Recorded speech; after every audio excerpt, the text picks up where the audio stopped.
So Five Nights at Freddy's 2 was directed by Emma Tammy, who previously directed the first movie in this franchise, and it once again features Josh Hutcherson, who returns as Mike, this time around taking place sometime after the events of the first movie. He's raising his sister, and she really misses all these characters and such, so when they begin reaching out to her, he must try to figure out a way to stop what's going on as he realizes something is afoot, something is even more sinister than he realized. So this was a movie that I was not looking forward to at all. Not only have I not played the games, I mean, I have seen the Let's Plays of Five Nights at Freddy's, but I did not care for the first movie at all. I did not think it was scary. I did not think it was that interesting. It was just kind of a movie that was just randomly assembled and just couldn't really work. And when I heard that they were going to do a sequel, I was not very surprised because the first movie did insanely well. So it makes a lot of sense to make a sequel. And I kind of noticed some things in the sequel. It's like, oh, I kind of recognize that from Five Nights at Freddy's 2, from what I've seen and such. And this movie is pretty bad. I could not care for this movie. There are times in this movie where it was honestly the best parts of the movie were the unintentional parts. Like some moments in this movie where they're not really scary, but they are kind of just funny. So let's talk about some things in this movie that I like. Some of the animatronics look pretty cool. Kind of like seeing the marionette in this one. That one was pretty cool. Again, it can be kind of fun. Unintentionally fun. Like there's a sequence involving like these influencers or, you know, I guess they're on YouTube or something like that, but like they go into one of the Freddy Fazbear's locations and it's just so silly and it's just kind of funny. Like the way it's edited at times, it's just so ridiculous to me. Like they hide a lot of the things that are in this movie. A lot of it is kind of just in darkness, which is like, you know, you can get away with a lot in a PG-13 movie, and it's just surprising to me that this movie doesn't really want to go for it at times. It was just kind of funny to me.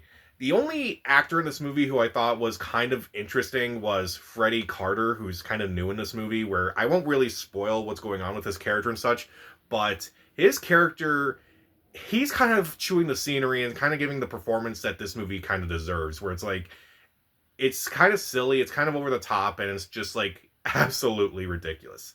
I do kind of like some aspects that they bring in from the video game into this movie, at least from what I've seen, where it's like, oh, there's no door in this one, because I remember in Five Nights at Freddy's 2, you couldn't shut a door or anything. Or it's like, okay, they kind of make fun of the fact where it's like, oh, I have to wear this mask to protect myself. It's like, okay, that's kind of funny, I guess. Ski Ulrich is in this movie, which is a pretty cool Scream reference and such, as the guy who's supposed to, like, you know, be on the phone in the first Five Nights at Freddy's game, I guess. But let's talk about everything else in this movie, because this movie is kind of boring. There is not really anything in this movie that made me nervous or scared. Honestly, I was either bored or laughing, and those are the last two things I should feel in a horror movie. I should not feel those two things. And first off, some of the performances of this movies are just boring. Other than Freddie Carter's, the two leads I thought were just boring. And not only boring, but bored themselves. It looks like they were just forced to do this movie, which, admittedly, I feel like they kind of were. Elizabeth Lale, who returns from this movie, I thought her character was very flat in this one. I felt she was just kind of uninteresting in this movie. She doesn't really emote. Every scene that her character is in, it's kind of just the same emotion no matter what. Josh Hutcherson, he looks bored in this movie. I would be kind of bored too if I was doing this movie, if I was being honest. And I will say this movie too is just not very scary. I remember in the first movie they had like a whole bunch of jump scares, which kind of just got on my nerves after the movie. But this movie, it's not very scary. You kind of see a lot of things coming from a mile away, and I just felt like it's just not scary to me. Like, this movie is not scary. I've heard a lot of people use the phrase gateway horror, and I feel like this movie doesn't apply to it, but I'll talk about that towards the end of the video. Also, again, boring. It is a pretty dull movie. There's like hardly anything that happens in this movie. A lot of this movie feels like it's the setup for the third movie. And you kind of have to make a good second movie before you can get us excited about a third movie. And I feel like this movie kind of just forgot that. And also, there's a lot of things in this movie that just don't make sense. Now, I'm not someone who tries to nitpick movies. I'm not someone who goes into a movie that's like, okay, I know I'm going to hate this, so I'm just going to look through all the plot holes in this movie. But there's a lot of things in this movie that just don't make sense. Like, remember the aunt character from the first movie? Yeah, in this movie, they explain her away by saying, oh, she's in a mental hospital because she really went crazy because she was talking about all these, puppets that kind of came to life and such. Okay, but the other characters are kind of talking about the same thing. Why are they not in a mental hospital? Because they have to be in this movie? It makes no sense. Also, Wayne Knight of Seinfeld fame is in this movie for exactly the reason that you're thinking. His character is so dumb. I hated his character. First off, his opening scene, literally in the same scene, first he's saying, everyone needs to be at this event, everyone needs to be at this robotics event, and just say, hey, you gotta be there or else. I don't care about this Freddy Fazbear's Fest or something like that. But then literally in the same scene, he's going to Josh Hutcherson's sister and going, maybe you shouldn't be at this event, just to kind of be, he's doing it to be mean to her. So, in the same scene, he's saying everyone needs to attend this event, but he's saying to the same person in the same room, you shouldn't be at this event. Pick a lane, dude. Pick a lane.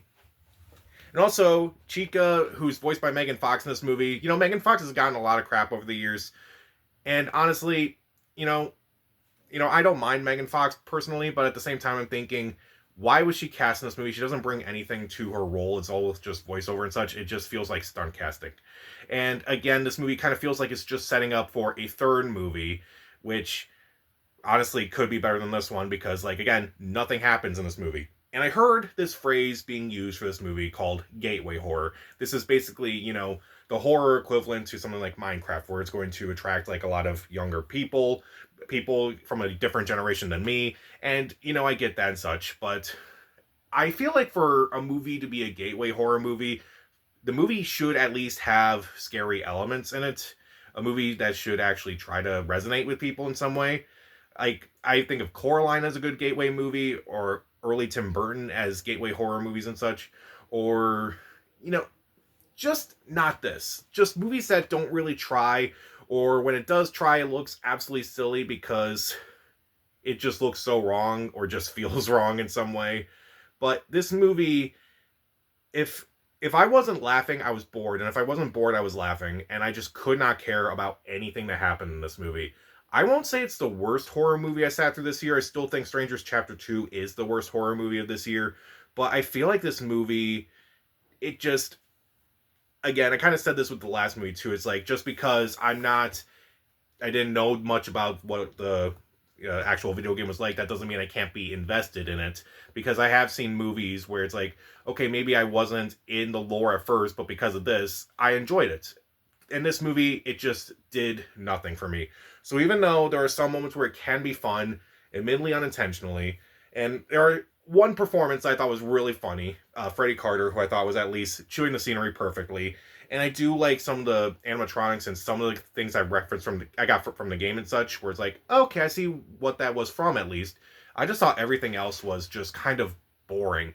I didn't care for the two leads. I couldn't care for the scares. The scares were just very lackluster. It's just very dull. There are a lot of things in this movie that don't make sense, and I feel like there are just so many better horror movies that, if you want to show your kids horror movies, I'm not gonna bat an eye, but just show them better horror movies than this. I'll give Five Nights at Freddy's 2 1 out of 4 stars. Skip it. So, what is your least favorite horror movie of 2025? Comment down below, subscribe to the channel. This is Pat. Stay safe.